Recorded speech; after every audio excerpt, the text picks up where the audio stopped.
bienvenidos, de verdad nos da mucho gusto que nos acompañen y sobre todo, pues este auditorio de jóvenes deseosos de abrevar de los conocimientos de los expertos. A nombre de nuestro presidente, el licenciado Luis Raúl González Pérez, les damos la más cordial bienvenida a esta su casa, que es el Centro Nacional de Derechos Humanos de la Comisión Nacional de los Derechos Humanos.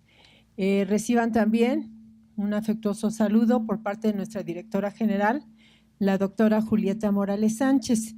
Y el día de hoy vamos a continuar con esta actividad que jueves a jueves estamos teniendo desde hace ya varios años, que es el ciclo de mesas de análisis que se denominan Argumentando los Derechos Humanos. ¿Cuál es el objeto de estas mesas de análisis?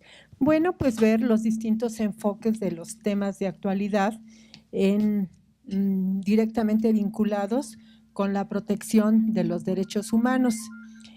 El día de hoy vamos a hablar acerca del balance del sistema penal acusatorio, que es un tema muy controvertido. Cada uno de nuestros ponentes, a quienes les agradecemos infinitamente la gentileza de regalarnos su tiempo y de brindarnos parte de sus conocimientos, porque realmente es poco tiempo el que estamos aquí. Nos acompañan en este momento, en esta mesa, el doctor Rafael Ruiz Mena, el maestro en Derecho Alberto Cervantes Juárez y el maestro Carlos Bojorquez Hernández. Bueno, aquí nos pusieron maestros, pero todos son doctores en Derecho, ¿sí? Entonces, este tema del balance del sistema penal acusatorio generalmente llama mucho la atención porque es ámbito penal y cuando está en riesgo la libertad del ser humano, pues es una de las situaciones más delicadas que puede vivir una persona en su vida.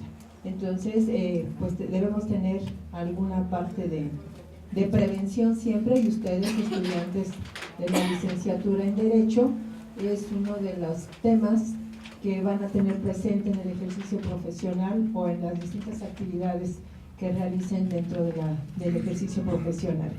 Pues sin mayor preámbulo, vamos a iniciar esta mesa de análisis argumentando los derechos humanos, balance del sistema penal acusatorio, y en primer lugar vamos a escuchar la disertación del doctor Rafael Ruiz Mena.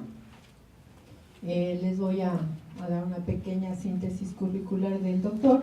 Él es abogado, egresado de la Facultad de Derecho de la Universidad La Salle y magíster universitario en Dirección y Gestión de los Sistemas de Seguridad por la Universidad de Alcalá de Henares en España. Realizó estudios de posgrado en el Instituto Nacional de Administración Pública y en la Universidad Panamericana. Eso es en cuanto a su formación académica.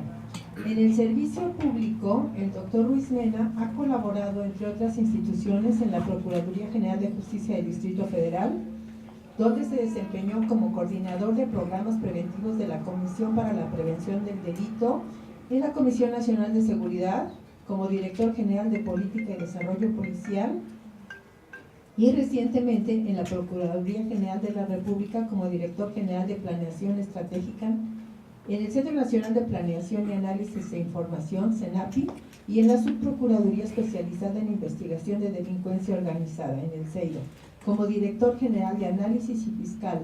Jefe mixto actualmente, el doctor Rafael Ruiz Mena es secretario general académico del Instituto Nacional de Ciencias Penales, lo que todos conocemos como el INACIPE.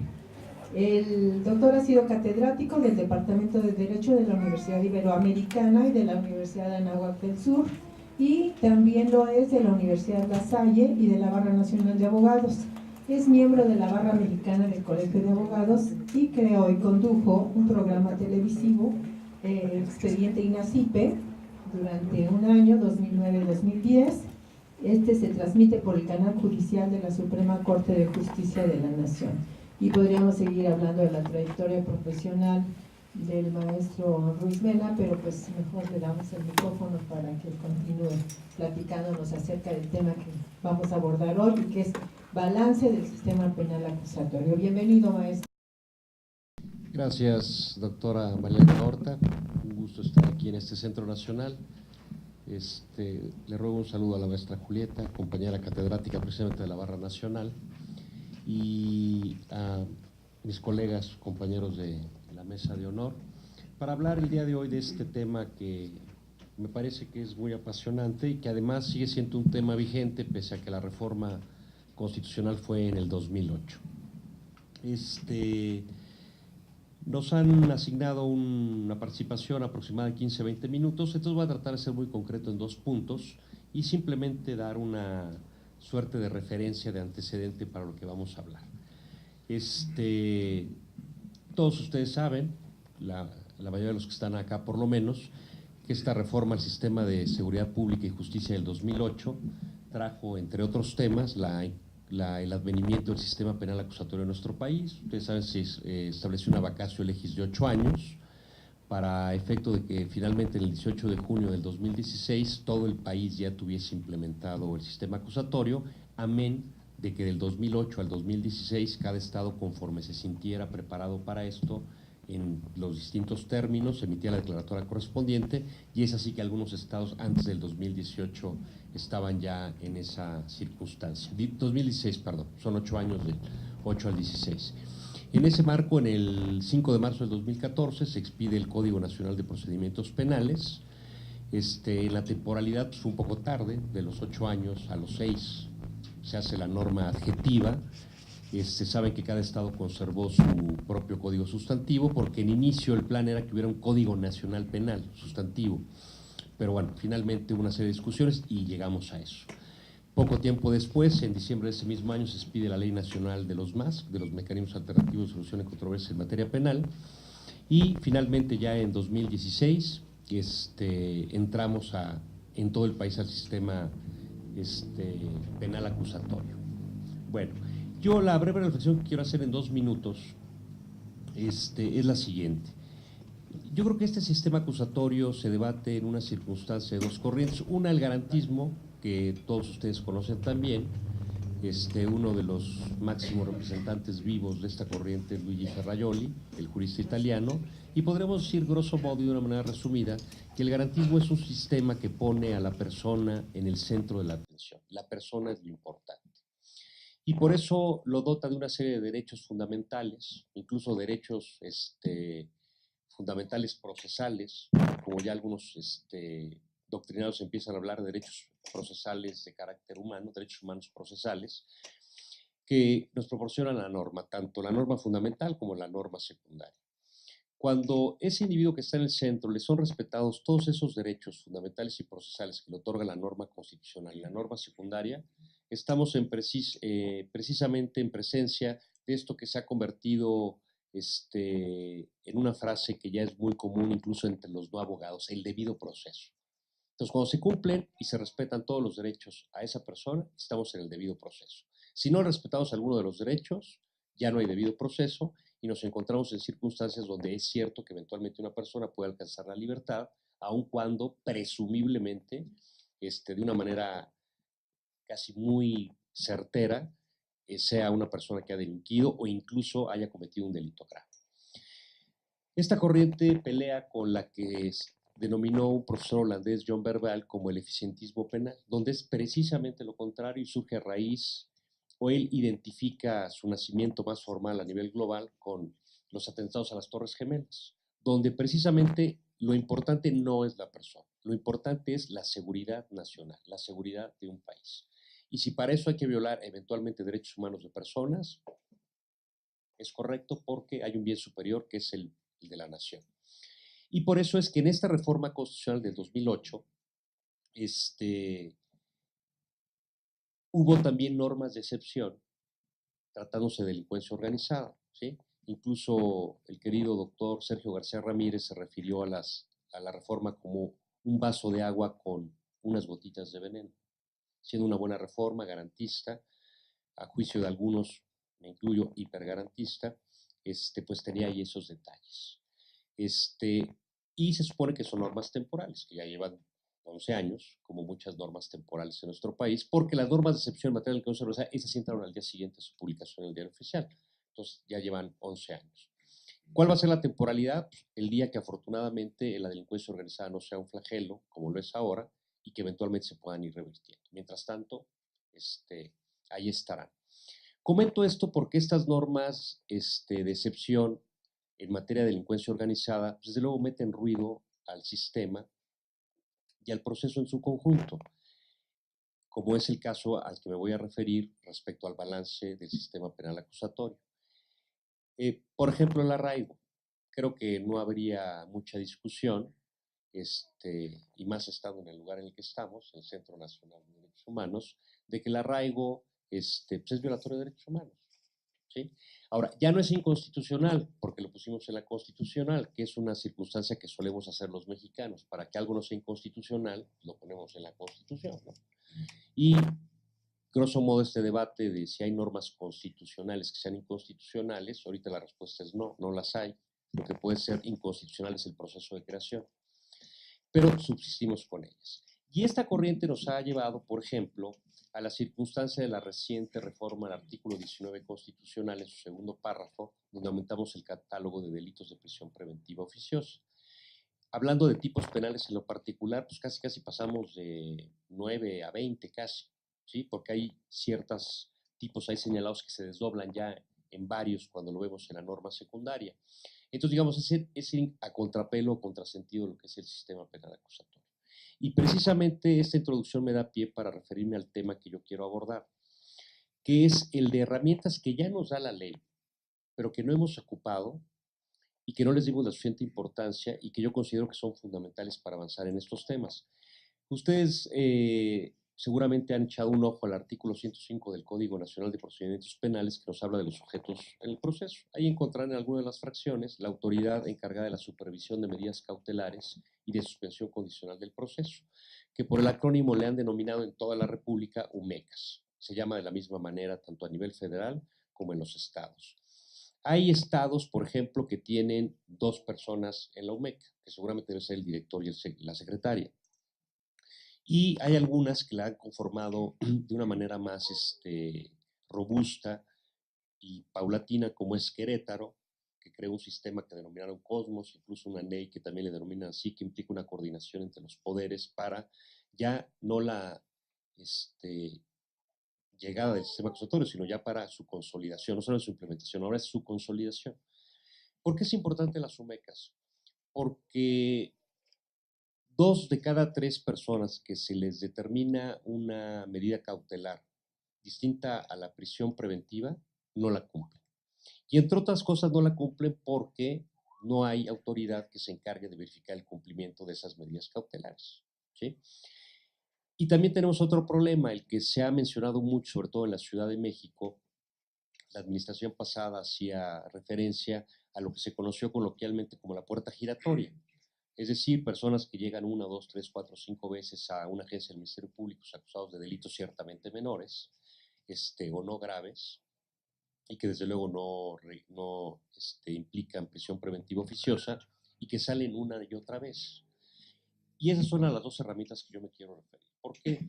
Porque las UMECAS, porque digo, antes había cosas importantes que hacer, pero esa también es importante. Y también había gastos importantes que hacer. Por ejemplo, en el ámbito del Poder Judicial, tenemos algún colega del Poder Judicial, pues esto implicó un gasto muy fuerte. Implicó salas de juicios orales, usted sabe que tienen que tener video, que tienen que tener audio, que tienen que tener unas características de emplazamiento para los diferentes actores que ahí participan. Tenemos para los MASC, que en el caso de la Ciudad de México se denomina Centro de Justicia Alternativa, ahí sí cada estado le denomina de distinta manera, pero implica, incluso hay proyectos tipo de cómo deben ser esos lugares para generar tranquilidad entre las personas que van a ir ahí a dirimir sus asuntos a través de mediación y conciliación, en cuanto a colores, las sillas, mesas redondas, etcétera, etcétera. Es la capacitación, es decir, había mucho dinero que habría que invertir en muchos rubros, pero casi nadie invirtió en las UMECAS. Pero las UMECAS es fundamental para que se cumpla una de las condiciones del sistema acusatorio, que es que las personas lleven a cabo su proceso penal fuera de prisión y que no nos arruine la vida y que no sea un drama penal como lo denomina Zamora Pierce. Y casos muy señalados como delincuencia o delitos graves, que era el catálogo original del artículo 19, pues sí, que estuvieran en prisión preventiva, pero serían los menos. Y de alguna manera, si ustedes ven el Código Nacional, está pensado para que solamente eventualmente lleguen a juicio los casos verdaderamente relevantes. casos de narcotráfico, casos de secuestro, casos de homicidio doloso, casos de trata de personas, porque en todos los demás hay toda una serie de salidas, desde formas anticipadas de terminar la investigación, como pueden ser los criterios de oportunidad, formas anticipadas de terminar el proceso, como es el procedimiento abreviado, salidas alternas como la suspensión condicional del proceso y los propios más, mediación, conciliación y junta restaurativa. Es decir, ahí abarcamos casi todo el universo de delitos, porque el procedimiento abreviado incluso puede ser para delitos graves, delitos, bueno, ya no se denominan graves, ¿no? Delitos de prisión preventiva oficiosa, pero denominan graves, que nos da la idea clara de lo que queremos decir. Pero todas las demás figuras se aplican a delitos relativamente menores o no graves. Entonces, está pensado para eso. Y estamos volviendo otra vez a meter cárcel a la gente que no debe estar ahí. Entonces, las UMECAS las debemos fortalecer desde mi punto de vista en dos sentidos. Uno de ellos es el análisis de riesgo del imputado. Con base aquí el juez va a determinar si deja a una persona en libertad o no cuando no es prisión preventiva oficiosa. Bueno, con base a lo que le argumente el Ministerio Público. Sí, pero ¿qué le va a argumentar el Ministerio Público? Pues eventualmente lo que le recomiende a alguien que haga el análisis de riesgo, ¿sí?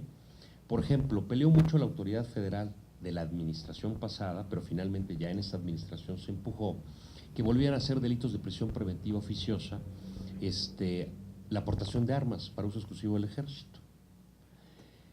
Los académicos que dicen no es necesario, que lo justifique el Ministerio Público, suena razonable. Yo les puedo comentar una experiencia en Seido.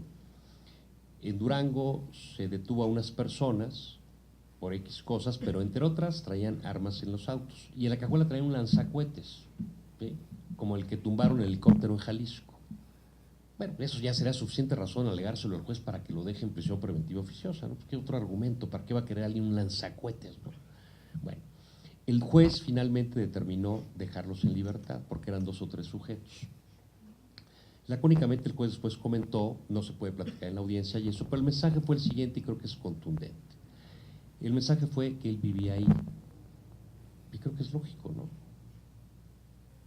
O sea, es decir, un poco el mensaje a la gente que iba de Seido, pues si ustedes llegan en avión de la institución, los trasladan en vehículo militar o blindado de ahí al juzgado, de ahí se van otra vez al avión, y si pernoctan es en la zona militar, y se regresan a la Ciudad de México. Pero el juez vive ahí, y ahí vive él, y ahí vive su familia. Pues se antoja un poco lógico la decisión del juez cuando a ellos se les impone la responsabilidad de determinar si sí o si no. Entonces, por eso, entre otras cosas, finalmente es otra vez delito de prisión preventiva oficiosa. Ya el juez no se va a meter en Honduras de tener que decidir él si sí o si no. No le puede reprochar al imputado que lo haya dejado adentro, no estaba en sus manos. Pero esto aumentó el catálogo. Pero no tratándose de delitos de esa naturaleza, que es discutible y la discusión es muy intensa con argumentos de ambas partes, de si incluso esos delitos deben ser de prisión preventiva oficiosa. Yo creo que la idea es avanzar en el mediano o largo plazo para que desaparezca ese catálogo. Pero le estamos incorporando más delitos. Entonces yo creo que si hay una unidad de medidas cautelares que nos puedan decir cuál es el análisis de riesgo del imputado para determinar si se queda o no se queda, cuando eso le corresponde al Ministerio Público justificarlo y al juez determinarlo, creo que ya es un buen punto de partida respecto a eso. Y la otra, que es con la que más identificamos a las UMECAS, pero tampoco se hace por falta de personal. Aquí no es un problema de incapacidad, es por falta de personal. Aunque también hay que capacitar a las personas para ser analistas de riesgos. Y también hay que capacitar a las personas para ser supervisores de medidas cautelares. ¿De acuerdo? O sea, sí requiere una preparación. Así como si hay un curso de formación e inducción, como se establece en la Ley Nacional de Mecanismos Alternativos de Solución de Controles en Materia Penal, MASC, para ser facilitador, de la misma manera para análisis de riesgo.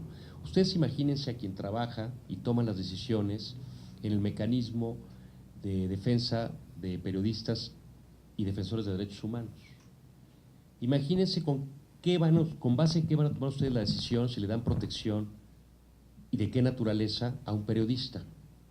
Y que ustedes determinen que no, y que les avisen, lamentablemente, o que los despierten 2 días después en su casa para avisarles que lamentablemente mataron a ese periodista. Primero, más allá de lo que suceda en el ámbito emocional del servidor público, porque también los servidores públicos tenemos emociones, piensen lo que piensen los demás, también está la cuestión de tu responsabilidad.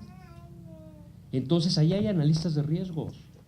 Y es los que me dicen si el riesgo es alto o es bajo y la probabilidad real de que llegue a ocurrir o no. Entonces yo como servidor público, que tomo la decisión de si le voy a dar protección y qué tipo de protección y por cuánto tiempo, va a estar basada en algo. Y también puede fallar, ¿eh?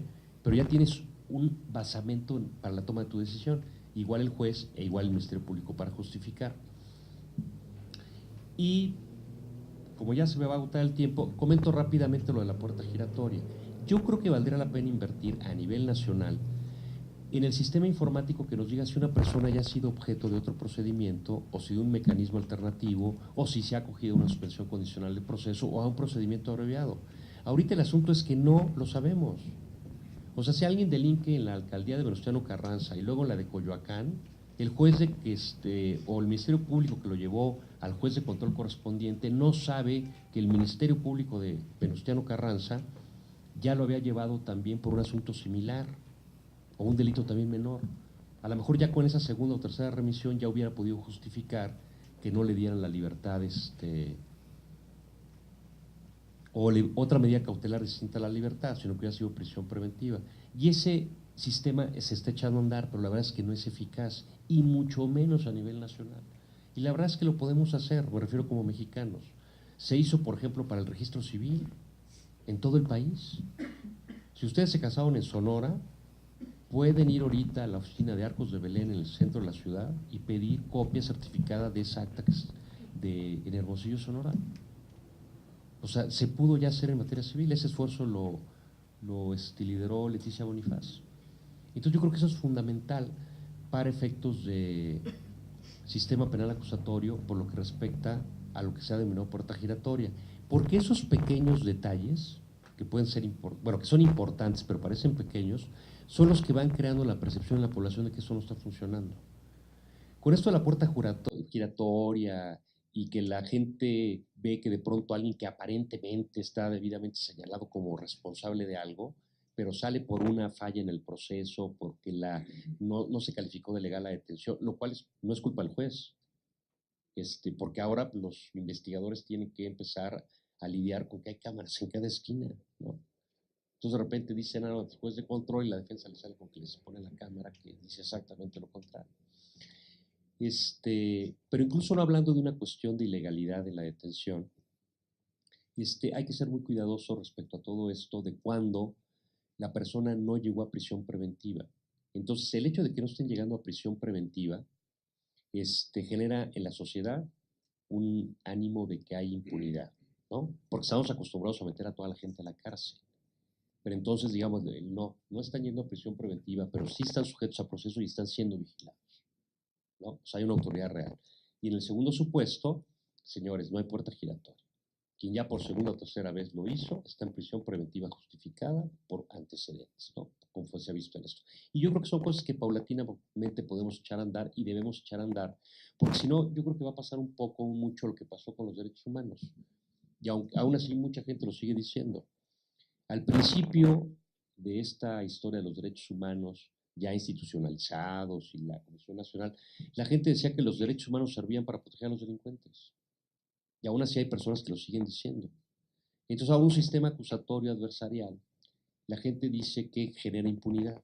Entonces, debemos, yo creo que hacer las herramientas que ya nos proporciona el propio Código Nacional, hacerlos funcionar para que esto vaya cada vez andando mejor, ¿no? Y desde luego hay muchas, como dicen, áreas de oportunidad en el sistema acusatorio, lo cual también es absolutamente lógico. Yo creo que no nos debe espantar reformas ya hubo unas primeras reformas, reformas de segunda, tercera, cuarta, quinta, sexta generación. Es decir, solamente al hacer las cosas nos damos cuenta si están saliendo como las quisimos hacer, como las previmos cuando redactamos la norma, y si no están funcionando como esperábamos, pues hacemos el cambio. Yo creo que eso no nos debe asustar. Yo creo que ya debe venir una segunda generación de reformas al Código Nacional, porque ya hay múltiples y muchos puntos identificados, ¿no? No sé, la audiencia inicial es un tema, ¿no? Hay quien dice que debe desaparecer. La audiencia inicial se convirtió en una verdadera audiencia de juicio. O sea, hay audiencias que duran 24 horas. Y no es broma, ¿eh? A mí me tocó estar cuando estábamos en audiencias de 24 o 25 horas. donde le daban a la defensa toda la oportunidad de presentar todo lo que quisiera, pues no era audiencia de juicio. Entonces yo creo que hay muchas cosas que hay que afinar.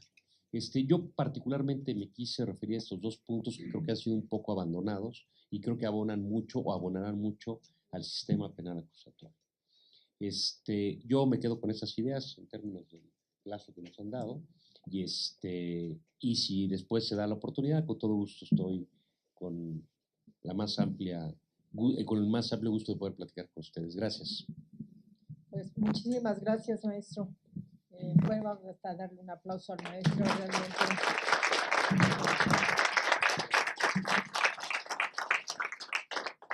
Realmente le agradecemos al maestro Rafael Ruiz Mena que nos haya compartido. Ustedes se dan cuenta, el maestro es un experto. En escasos 20 minutos nos hizo un panorama de lo que es este balance del sistema penal acusatorio.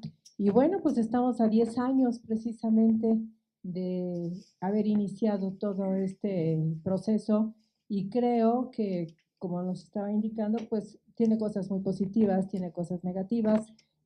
Pero lo importante es pues, que se tome conciencia precisamente que privando la libertad a las personas no se va a solucionar los problemas penales que hay en México. Por eso es de que estamos pues ya con los medios alternativos de solución a controversias. Creo que nos falta implementar esta cultura de la legalidad y esta cultura de la paz por la que estamos luchando aquí en Derechos Humanos. Y le vamos a solicitar al maestro, les recuerdo que tienen ustedes unas papeletas en sus asientos en donde pueden anotar todas sus inquietudes y posteriormente pasarlas para que los maestros al concluir las 3 exposiciones procedan a darle contestación a la inquietud que ustedes tienen. Vamos a continuar esta mesa de análisis con la intervención del doctor Carlos Bojorquez Hernández. El doctor Carlos Bojorquez Hernández es doctor en Ciencias Penales y Juicios Orales por la Escuela Jurídica y Forense del Sureste.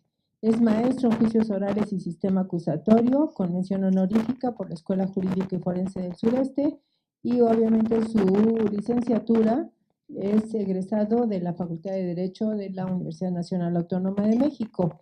Actualmente, el doctor Bojorquez se desempeña como coordinador general del Instituto de Formación Profesional de la Procuraduría General de Justicia de la Ciudad de México y con anterioridad ha sido director general jurídico y de gobierno de la Alcaldía de Xochimilco, secretario técnico de la Comisión de Administración y Procuración de Justicia de la Asamblea Legislativa, además de ser catedrático en diversas universidades del país y ha impartido cursos del sistema penal acusatorio y oral desde hace más de 10 años.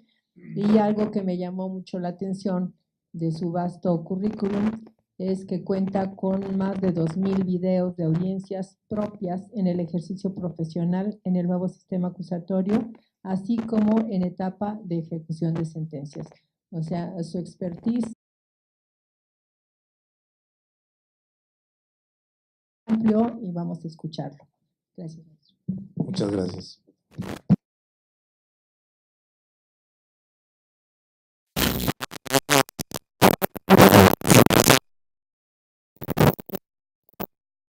Yo me voy a referir a algunos puntos evidentemente técnicos. Dada la premura, primeramente señalar problemas culturales. Casi no se toca las conferencias, en los cursos.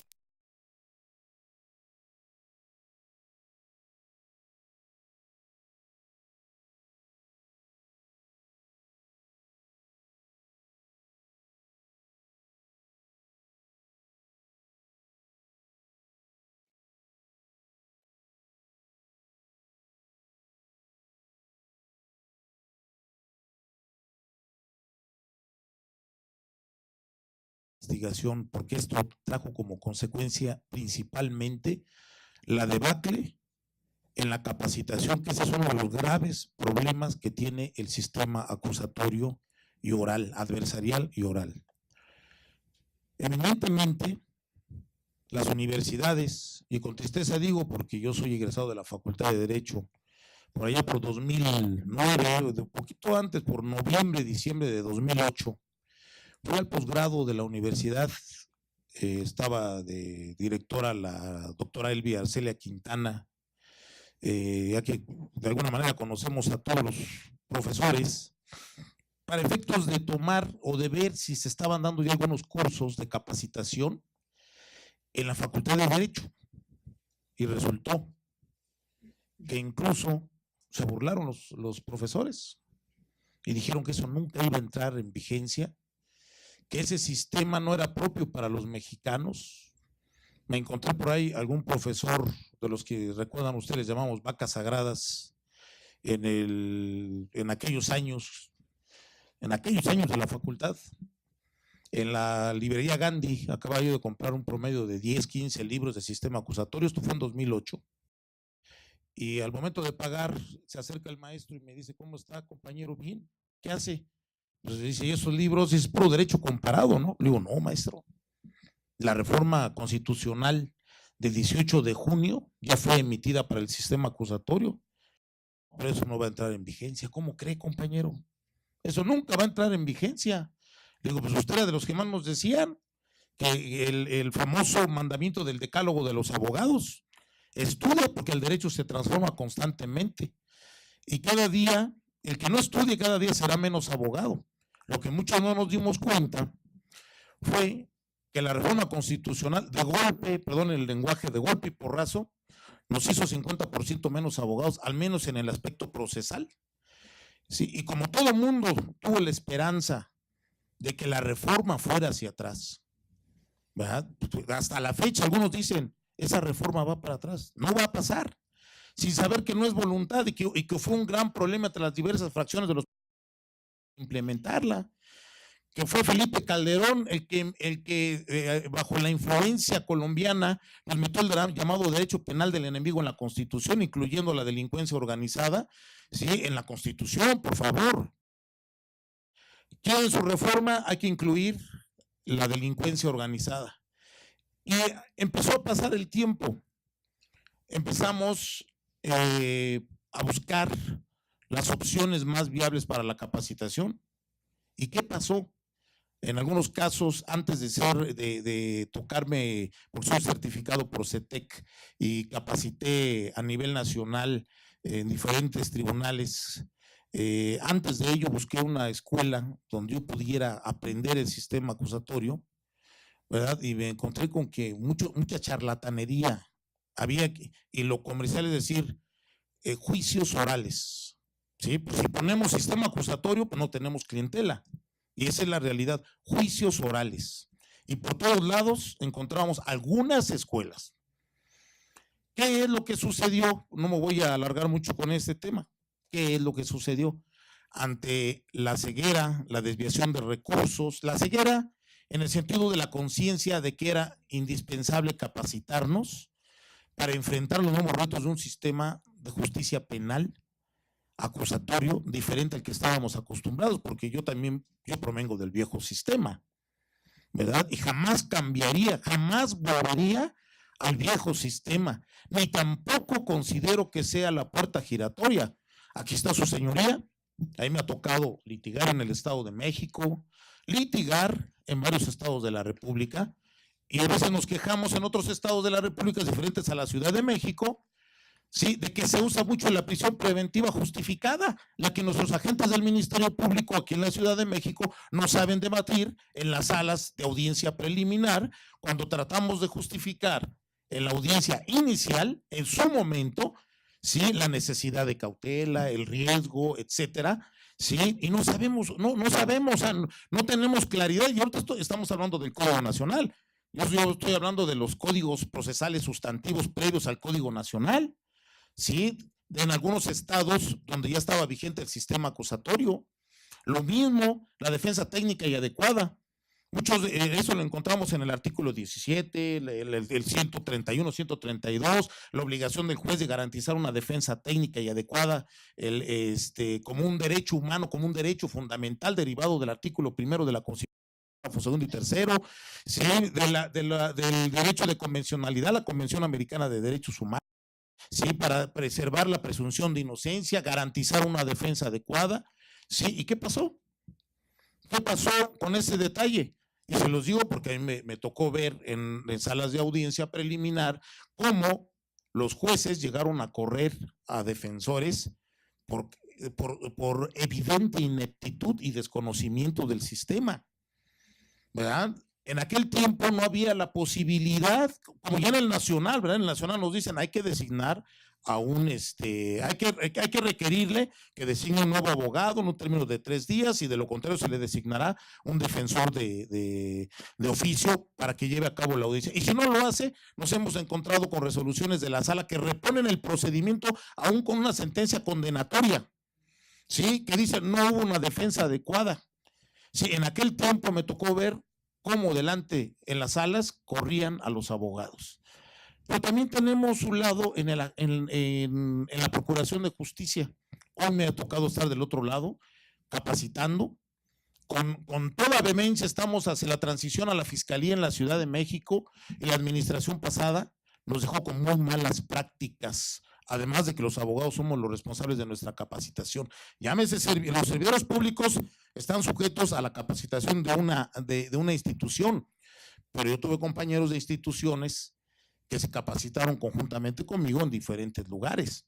Sí, tenemos problemas en la investigación, todos hablamos del Código Nacional de Procedimientos Penales, pero nos olvidamos que la miscelánea penal no es el Código Nacional de Procedimientos Penales nada más, sí, no es nada más la Ley Nacional de Ejecución de Sanciones Penales, de medidas cautelares. Tenemos una ley fundamental también que se llama la Ley General del Sistema Nacional de Seguridad Pública, que establece las reglas de capacitación, certificación de todos aquellos miembros de las instituciones de seguridad pública, procuradurías, peritos, policías de investigación, y que esos deben de ser certificados, artículo 41, y deben de registrar todos sus actos de investigación.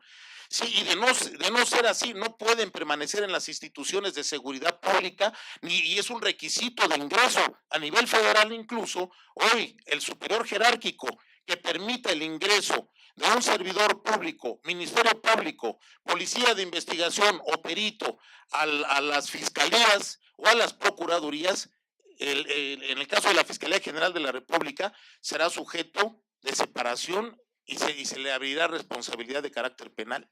¿Sí? Esto está pasando a nivel federal, ya está sucediendo. ¿Sí?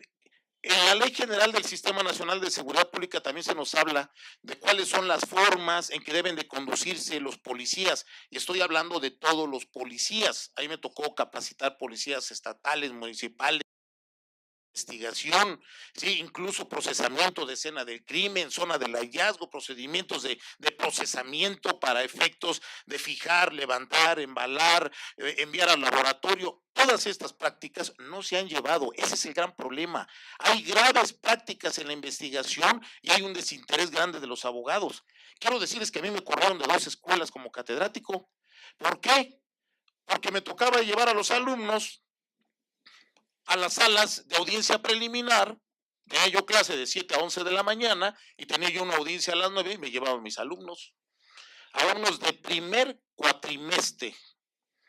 ¿Sí? Recuerdo perfectamente bien que a las 4 o 5 visitas donde estábamos nosotros presidiendo esa audiencia como defensor en ese caso, los mismos estudiantes ya me decían, usted me dijo en la clase esto, maestro, y de acuerdo a lo que yo vi ahí, esto no fue, y eso me daba mucho gusto. ¿Por qué me corrieron? Porque ya era un escándalo de los sábados, decían, oiga, por ahí hay un maestro medio loco que lleva a los estudiantes a las salas de audiencia preliminar a aprender. Lo único que sí se les advertía que no podían grabar, ¿verdad? Porque no saben que no falta el estudiante que dice, no, pues voy a grabar, sí, pero fue muy aleccionador para muchos. ¿Por qué me corrieron? El director me lo dijo, es que les estás dando todo inmediatamente, dice, y eso lo van a ver hasta el 5º cuatrimestre. No es necesario ahorita dárselos. No, señor. Hoy en día, y con los años que tenemos de práctica profesional, sí, hace rato su señoría decía que él considera que si acaso en capacitación tenemos el 10% a nivel nacional. Yo siempre he pensado que el 97% de los abogados no están capacitados para el sistema acusatorio. Sí, y esto también en los casos de los abogados privados no quieren invertir en su capacitación.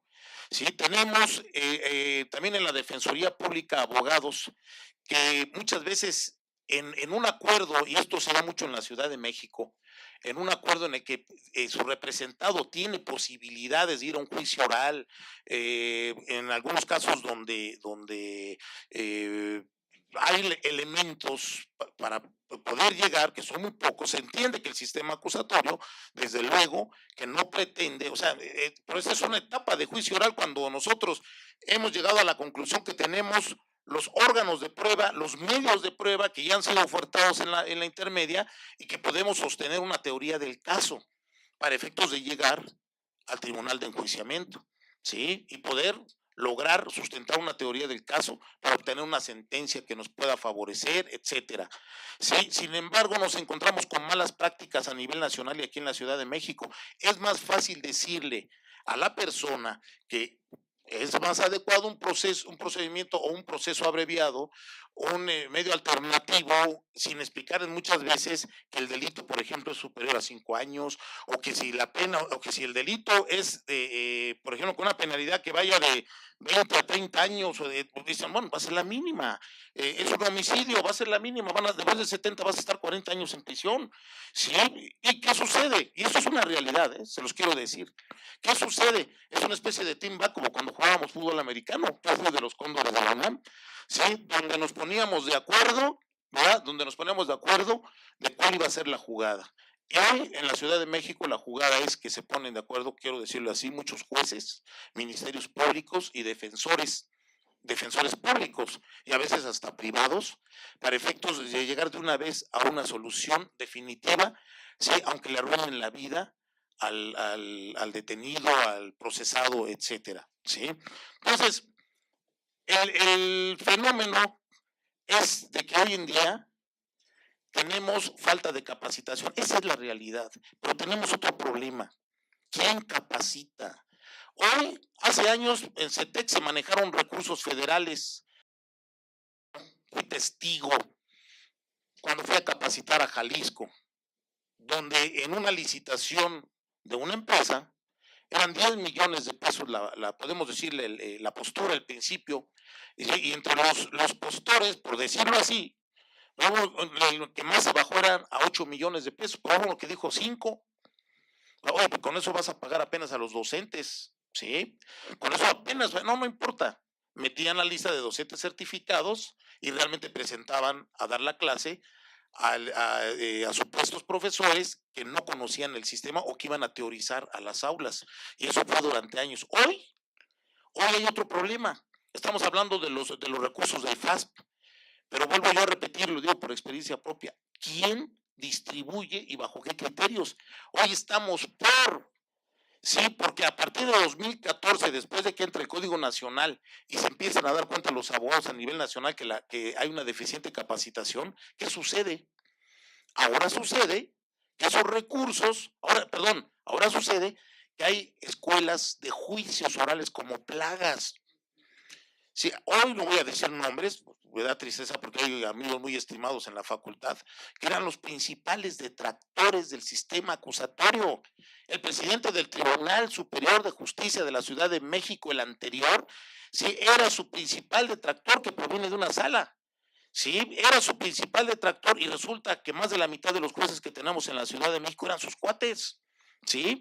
Vamos a las salas de audiencia y es más fácil que a falta de capacitación de las partes procesales, sí, de los operadores procesales, es más fácil correrlos, regañarlos, etcétera. Incluso comentaba yo con su señoría de que aquí tenemos problemas en los fines de semana y que hay jueces que no quieren trabajar de control.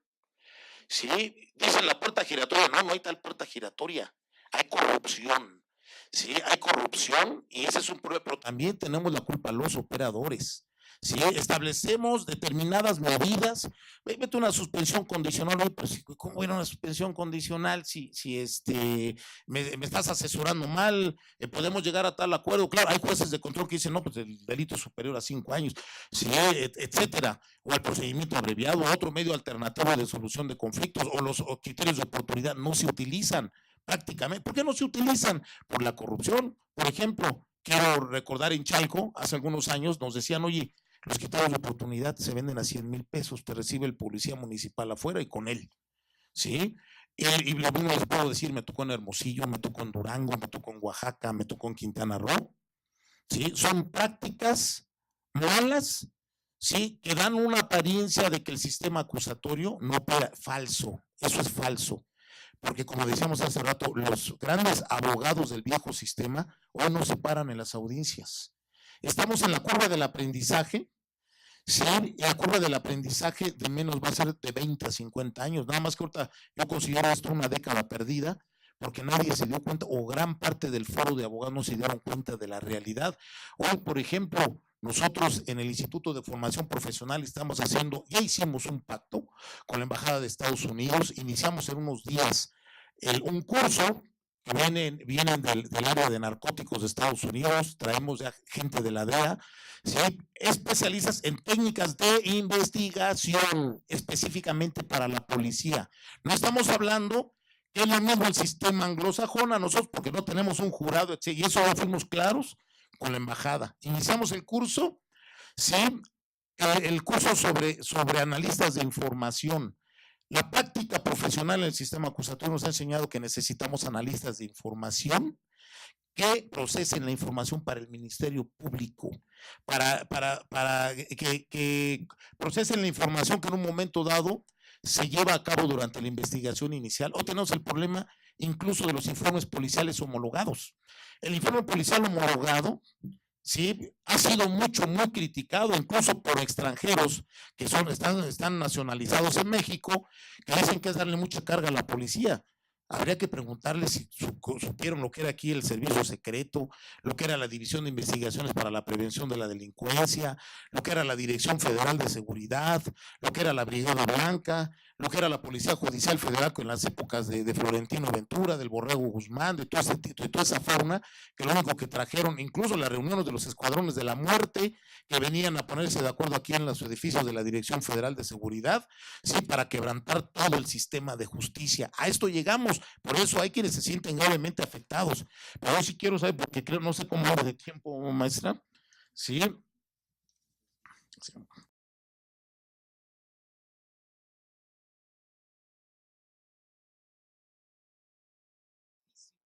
No es la puerta giratoria, es una capacitación total y rotunda. ¿Sí? Es una capacitación permanente, no es de un cursito, no es de un diplomado nada más. Permanente. Si ustedes no lo han hecho, mínimamente háganlo 2 o 3 veces por semana, asistan a las salas de audiencia para que empiecen a familiarizarse. Señores, no hay otra forma, no hay otra forma, sí, de poderlo hacer. Y tengan cuidado, con todo el respeto lo digo, ¿quién los va a capacitar?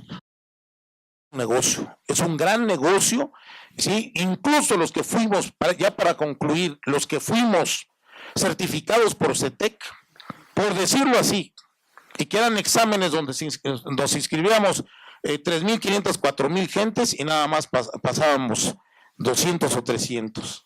El primer examen hecho a la Suprema Corte, a los miembros del Poder Judicial de la Federación, en el primer examen se inscribieron 1,050 y nada más pasaron 5. Sí, en el teórico. Y de esos 5 quitaron a uno porque dicen que le pasaron el examen. Todo eso quedó en silencio. Todo eso quedó en silencio. Sí, ya posteriormente, ya en otra conferencia les diré. Pero es el tiempo ya se nos fue. Sí, espero que les haya servido, pero no hay de otra. Capacitación, sí, lectura, estudio, empírica, sí, y instrumentos internacionales. La Corte en 2014 claramente lo dijo. A mí no me digas que hay violación de derechos humanos. Dime cuál es la violación específica. Es que de acuerdo al artículo 1 se violaron los derechos humanos de mi cliente porque lo agarró la policía y luego no. Explícame en qué consiste esa violación específica. Eso, señores, se aprende solamente en la práctica o en los talleres. Muchas gracias. Perdón. Bueno, pues le agradecemos al doctor Bojorquez que nos haya compartido su experiencia. No cabe duda que es un apasionado de la enseñanza. Y obviamente el derecho, bueno, pues ustedes saben que es una ciencia dinámica en donde continuamente estamos cambiando. Tan es así que el día de ayer tenemos reformas trascendentales en la Constitución Política de los Estados Unidos Mexicanos en diversos dispositivos relacionados obviamente con toda la nueva política que se está siguiendo en materia penal. Yo debo abonar a favor de la Facultad de Derecho por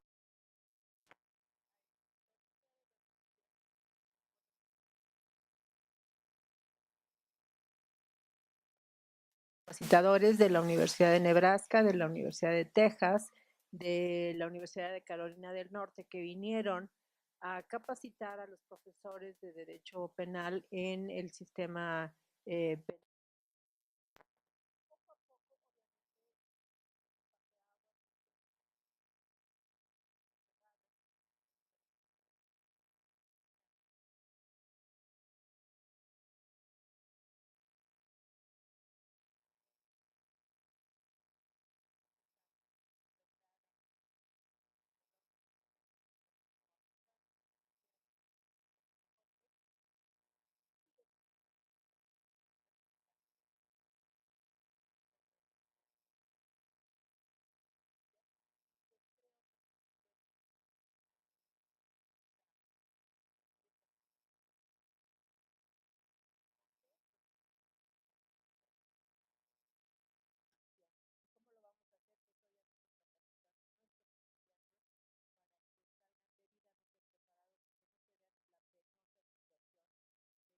El juez les diga, porque usted no conoce el asunto o no domina la materia.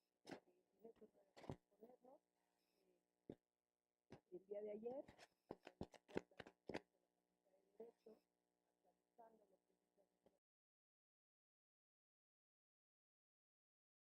y pues creo que vamos caminando en toda esta adecuación.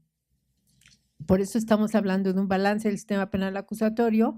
A raíz del Plan Mérida y a la fecha, pues ha habido muchas modificaciones. Claro que ha sido muy difícil porque estamos saliendo de un sistema para entrar a otro y es un poco, a lo mejor hay un poco de reticencia en cuanto a los que nos formamos en un sistema de entrar al siguiente, ¿no? Pero bueno, pues le agradecemos mucho al maestro que nos haya compartido su experiencia y le vamos a pedir al doctor Alberto Cervantes Juárez que nos también comparta ya su experiencia desde el punto de vista de funcionario judicial. Él es juez penal y actualmente está como magistrado en las salas. Debo decirles que el doctor Alberto Cervantes Cuevas es licenciado en Derecho, maestro en Derecho, doctor en Derecho por la Escuela Judicial del Poder Judicial del Estado de México, pero además tiene 3 doctorados. Es doctor en Derecho Judicial, doctor en Derecho Procesal Penal y tiene un doctorado honoris causa. Dentro de su formación académica tiene una serie de certificaciones, así que serían larguísimas. Yo les voy a decir nada más algunas de ellas.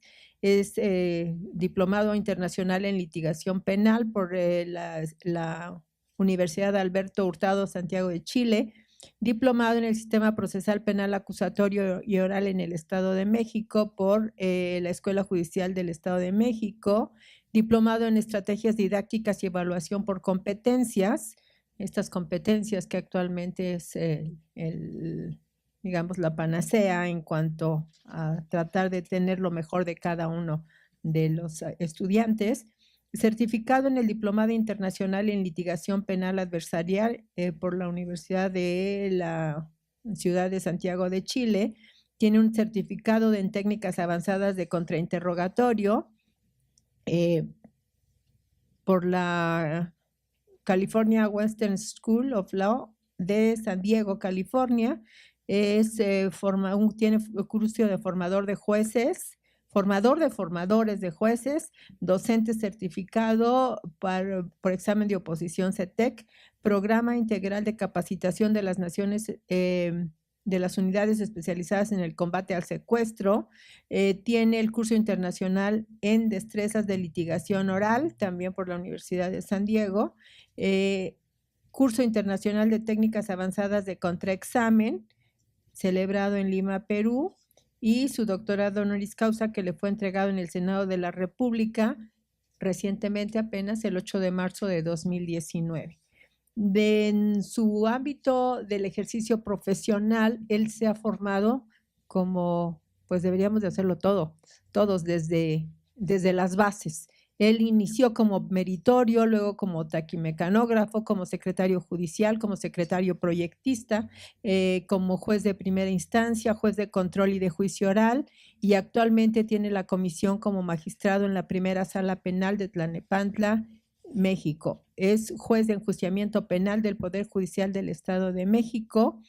Y bueno, creo que con esto, maestro, si no tiene inconveniente, dejamos el currículum porque nos tardaríamos más en leerlo. Tiene usted la palabra, maestro. Bienvenido.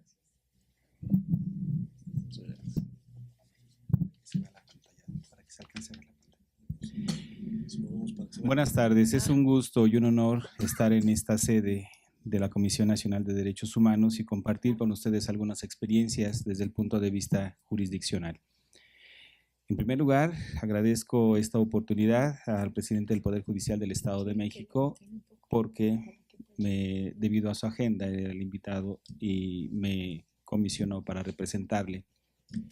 Es un honor para mí, en ese sentido, que mi superior se haya fijado en mi trabajo para poder representarle en este importante acto. Por otra parte, nada más haciendo la aclaración, tengo 2 doctorados, estamos en trámites de titulación y un doctorado honoris causa, por eso la presentadora habló de 3 doctorados. Con esta aclaración nada más, para efecto de cuestión ética. Y por otra parte, comulgando con lo mencionado por el maestro Rafael Ruiz Mena y por el maestro Carlos Bojórquez en su acertada y atinada opinión respecto de las cuestiones que abordaron puntualmente, yo quiero hacer énfasis en que este sistema acusatorio tiene un eje de transversalidad que es la ética profesional del abogado y la ética que se traduce en el adecuado consejo jurídico para aceptar un procedimiento abreviado, para decidir acudir a juicio o también para aconsejar algún medio alterno de solución. Esto es y se va a lograr a través de la capacitación. Bien lo comentaba el maestro Carlos Bojórquez, que existe resistencia incluso por quienes debemos actualizarnos desde el punto de vista como litigante, que pensamos que con un diplomado, un curso de unas horas, con un documento que nos den, que nos dice que cursamos ese diplomado, pensamos que ya lo dominamos todo. Y no, cada día se aprende algo nuevo. Y vamos a utilizar la palabra gastar, es invertir en nuestra formación. Porque los conocimientos que adquiramos se nos quedan.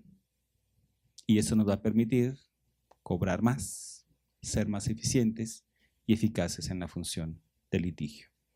Efectivamente, al inicio de este sistema, cuando menos en el Estado de México, sí se reemplazaba a los defensores particulares porque no tenían la calidad de defensa adecuada, aunque era una defensa técnica y pudieran tener una maestría, 3 doctorados, pero si no conocían y dominaban el sistema no iban a ser eficientes en la defensa y se les tenía que reemplazar por el defensor público.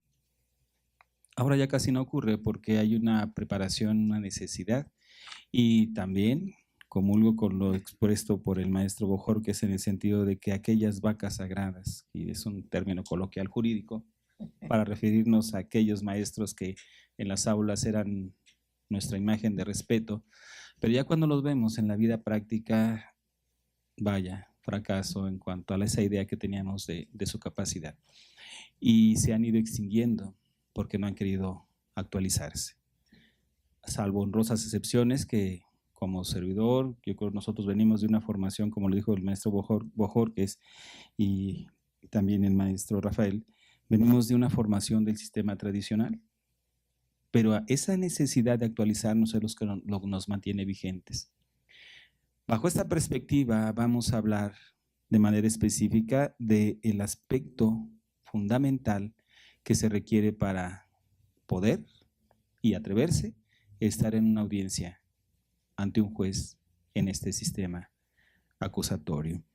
Y aquí vamos a tomar muy en cuenta que para poder acudir a una audiencia y estar seguros de nuestra actitud, tenemos que tener todas estas, entre muchas, habilidades para poder atrevernos a estar presentes. ¿Por qué? Porque ahora cambia la perspectiva y yo lo comento. Antes era muy fácil entrar, a lo mejor levantarle la voz al servidor público, al juez, y nos tenía que recibir a la hora que fuera cuando estuviera en funciones, porque si no era motivo de queja y tenía que recibirnos. Aunque platicáramos trivialidades con él, salíamos como litigantes y podíamos engañar a nuestros clientes diciendo que ya habíamos platicado con el juez, que vean cómo nos recibió, cómo nos saludó, pero eso es una cuestión de cortesía. ¿Se han fijado que nosotros los abogados tenemos un metalenguaje en el saludo, diferente a las demás profesiones? Vean cómo se saludan ustedes y cuando saluden a un médico, a un ingeniero, a un arquitecto, en el segundo momento que le den la mano, como que dice, bueno, ¿este qué quiere? ¿Mi cartera o qué? ¿No? Pero para nosotros es algo común como abogados.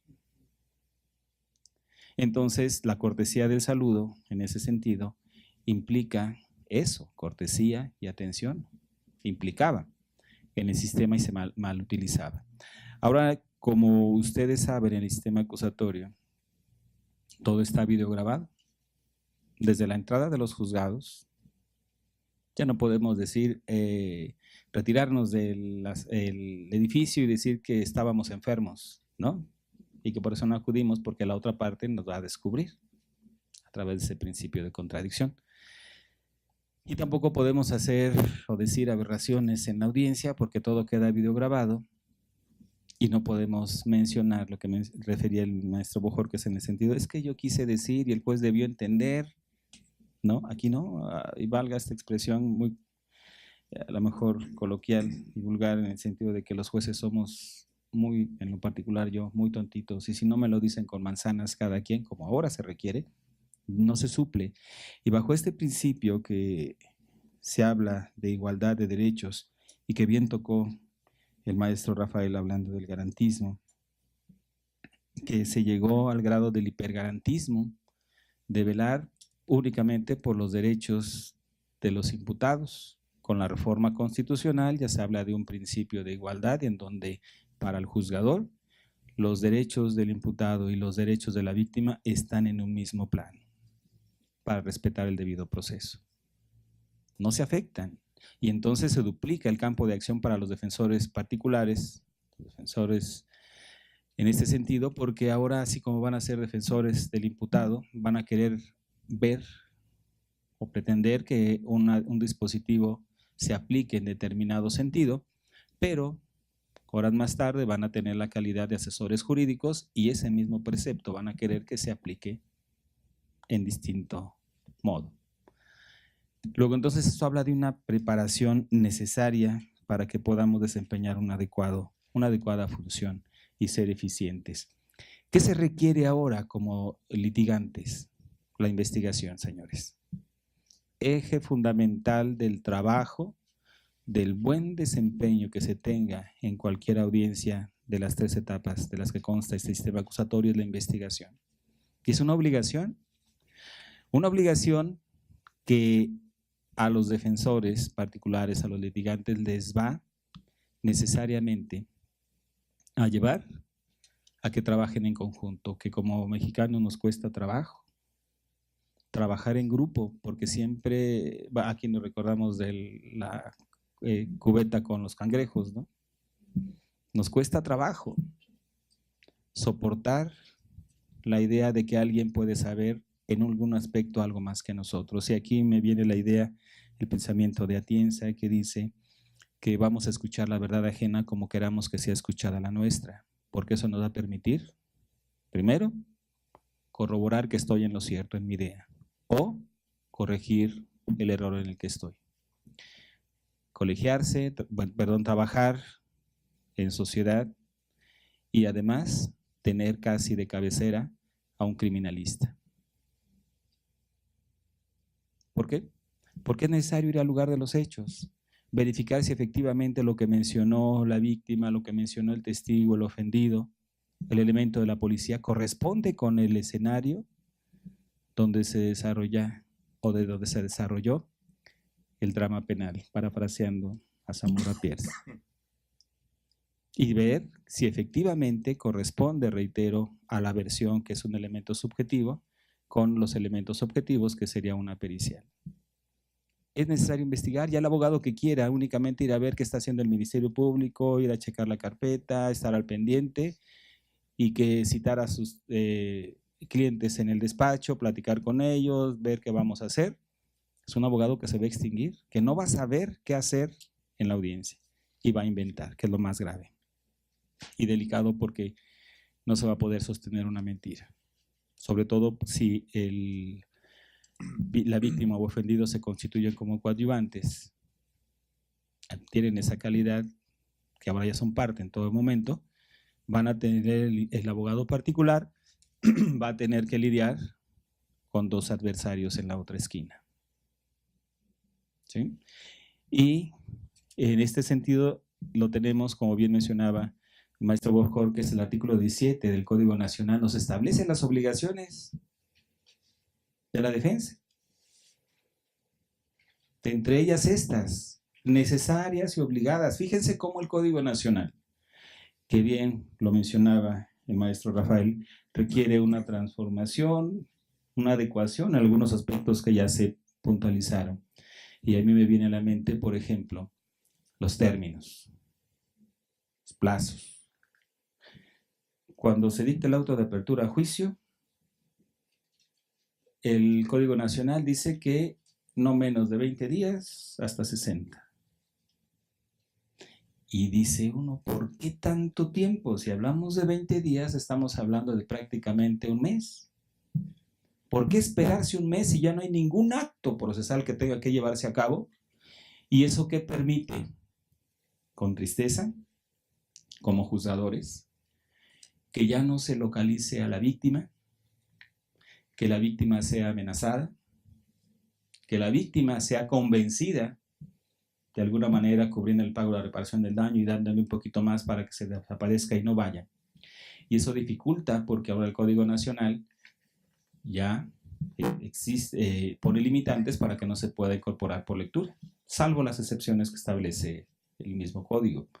Y esto que en la gran mayoría de los casos evita que se circunstancie el hecho, porque en muchas ocasiones a los elementos de la policía no les constan efectivamente cómo se desarrollaron, y aunque se aporten esos testimonios, en ocasiones, y digo, no es la regla general, porque no únicamente con prueba directa se puede llegar a una sentencia de condena, sino a través de la prueba indirecta, genera impunidad. Más en aquellos delitos de alto impacto, secuestros, por ejemplo, el delito de extorsión en el Estado de México, cuando está agravado la extorsión, tiene una penalidad de 40 a 70 años. Y este delito no está contemplado como uno de aquellos que ameritan la prisión preventiva oficiosa. ¿Y ustedes creen que una persona que va a enfrentar un trámite procesal por un delito de extorsión, sabiendo que se lo cometió, que tiene todo en contra y que quizás alegue algunas circunstancias donde lamentablemente la gente del Ministerio Público no sepa defender la prisión preventiva justificada, le va a garantizar la presencia en juicio, sabiendo que cuando menos va a enfrentar 40 años de prisión? No. Y aquí hablamos de una idiosincrasia, y comulgando con lo que mencionaba el maestro Rafael, de aumentar el catálogo, de quizás decir que se hace abuso y exceso de la prisión preventiva, pero tenemos otros remedios. La autoridad de seguimiento y vigilancia de medidas cautelares, que debe fortalecerse, porque bien, también como capacitador a nivel nacional, con dificultad se ve que en algunos estados es nada más de nombre, porque materialmente no existe. Y por otra parte, estas obligaciones que requiere la defensa, si se fijan ustedes, en el Código Nacional habla de obligaciones del Ministerio Público y obligaciones de la defensa. Son obligaciones, algo fundamental, y que siguiendo estos pasos en este precepto legal podemos darnos cuenta de la importancia, de la necesidad de capacitarnos, actualizarnos y llevar a cabo la investigación. No quedarnos en nuestro despacho y estar al pendiente una vez que hace el Ministerio Público. Es aportarle, ir al lugar, preguntar, investigar y saber. Y aquí el tema de descubrimiento probatorio, la obligación que tiene en cuanto a la necesidad de entrevistar personas, la defensa, y aquí hago un paréntesis, hablando de que surgieron muchos charlatanes, que a mí me tocó ver personas que daban capacitación a nivel nacional que jamás se habían parado en una sala de audiencias. Y que todo era decir, no, es que debe ser así, es que debe de ser así, es que el artículo obliga, y que así, así y así, y malformaron a muchas generaciones.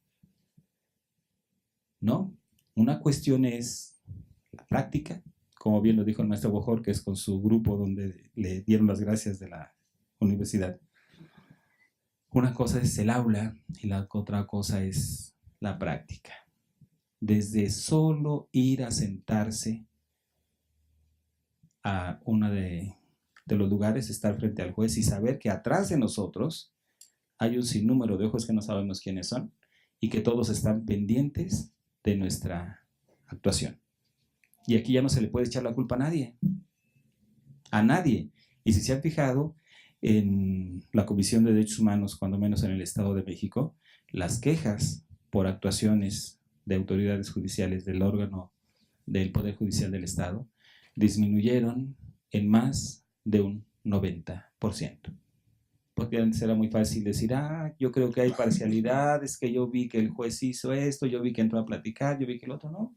Ahora hay una queja y lo que hace la Comisión de Derechos Humanos del Estado de México es pedir un informe, pedir los videos, analizarlos y después citar al quejoso y decirle, a ver, dime, ¿en qué parte de esta audiencia es el motivo de tu queja?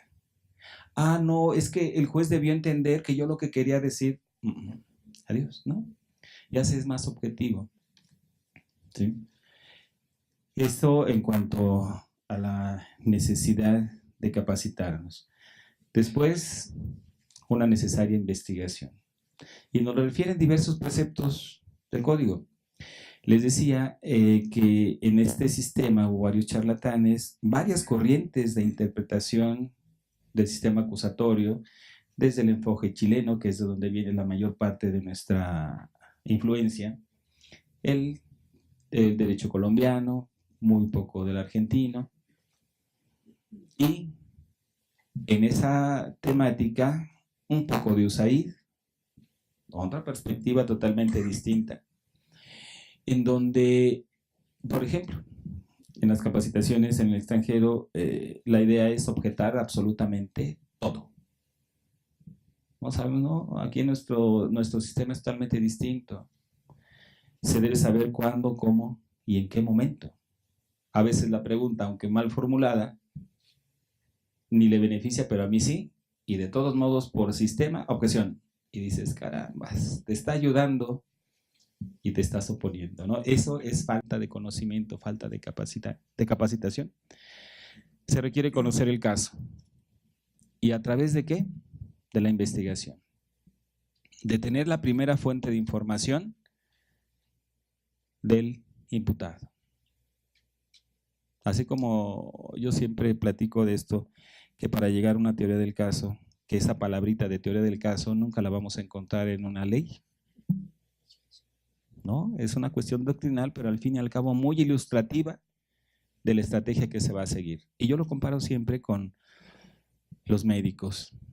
¿Se han fijado que cuando nosotros vamos y todo lo hemos vivido por experiencia personal, cuando vamos a ver a un médico por alguna afectación de salud, cuando ya es grave, que nosotros pensamos que ya es delicado para nuestra salud, si vamos con un médico y no nos soluciona el problema, ¿qué hacemos? ¿Vamos a ver otra opinión o no? Y si tampoco, vamos a ver una tercera opinión.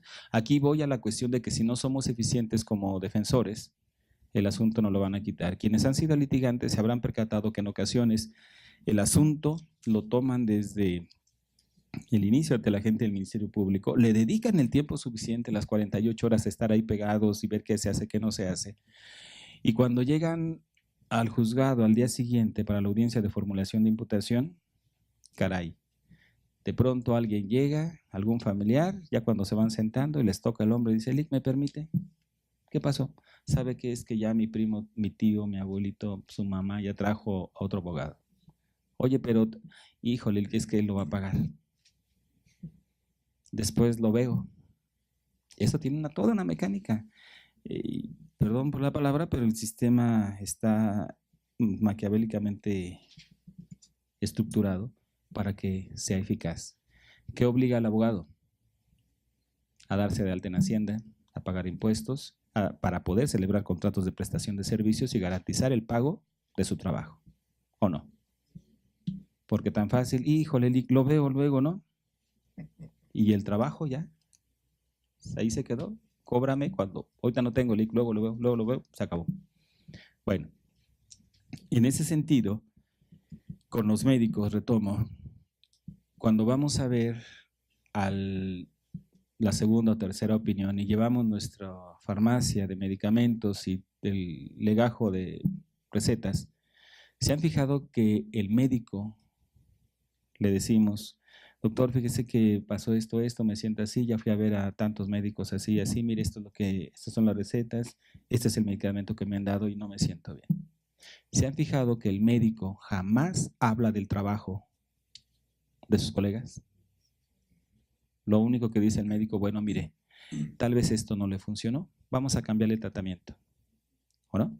Esto sí se lo va a tomar, esto ya no, mire, se va a tomar esto. Eso habla de ética, lo que no tenemos lamentablemente muchos abogados, no todos, muchos, que lo primero que hacemos en algún asunto distinto es primero despotricar en contra de ¿quién le llevó su asunto? Fulano, híjole, no.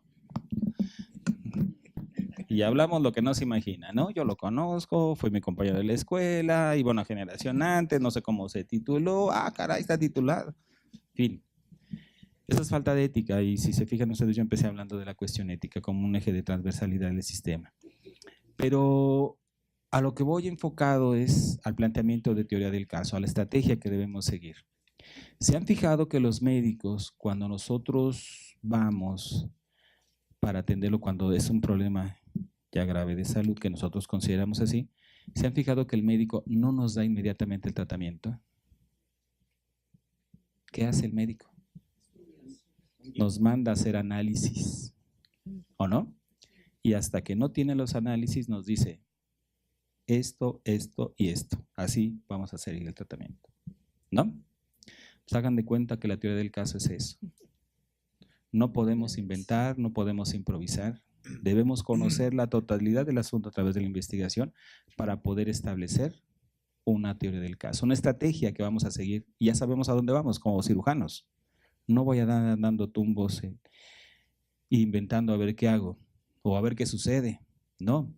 Imaginemos ya cuando llegamos a juicio, si llegamos a juicio es porque sabemos que vamos a ganar. No vamos a ver qué sucede y estar a la espera de que si se equivoca el otro o no. Si vamos a juicio es porque vamos a ganar. Y aquí, esta es la idea de este sistema, que a juicio, como bien lo comentó el maestro Rafael Ruiz, llegue aquello que necesaria y obligadamente tiene que llegar para ser juzgado. Todo lo demás tenemos los mecanismos de solución y para eso está la ética.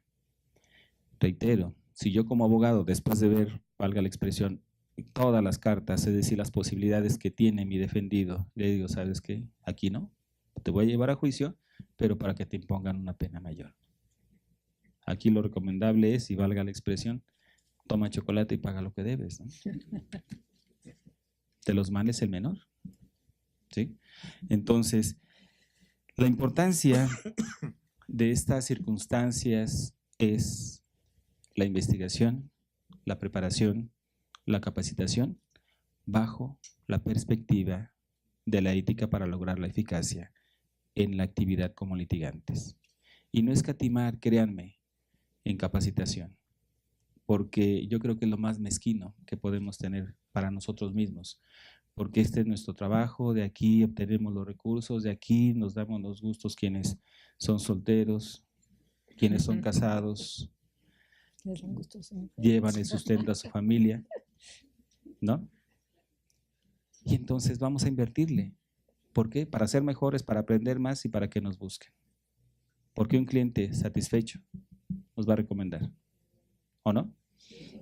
Porque si no damos cumplimiento a esa pretensión del cliente, así pongamos 100 anuncios en internet, peguemos pósters en los postes y digamos divorcios 3,500, ¿no? De a 1,000, ¿no? No vamos a tener a los clientes. ¿Sí? Muchas gracias.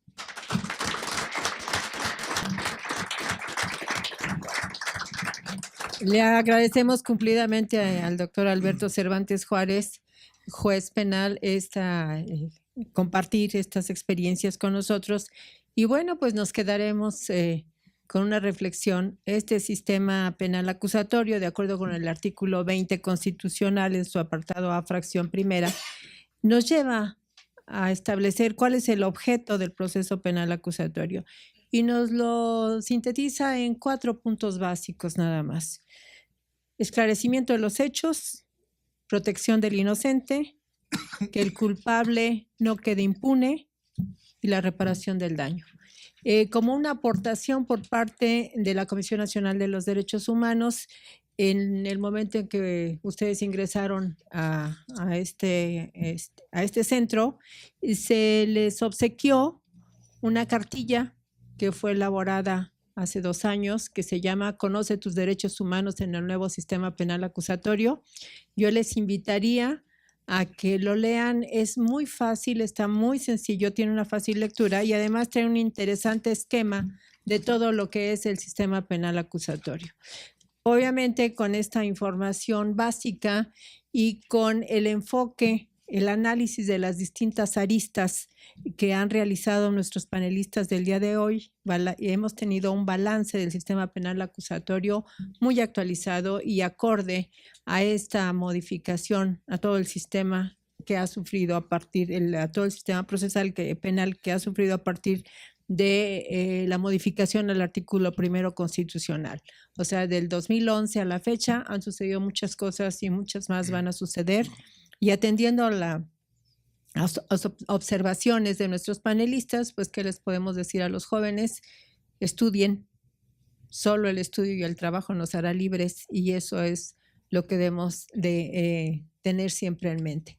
Nada llega gratis, compañeros, todo es producto de un esfuerzo y de un trabajo ordenado, de un trabajo constante. Y les agradecemos su asistencia y los esperamos el jueves dentro de 15 días con la siguiente conferencia. Muy amables.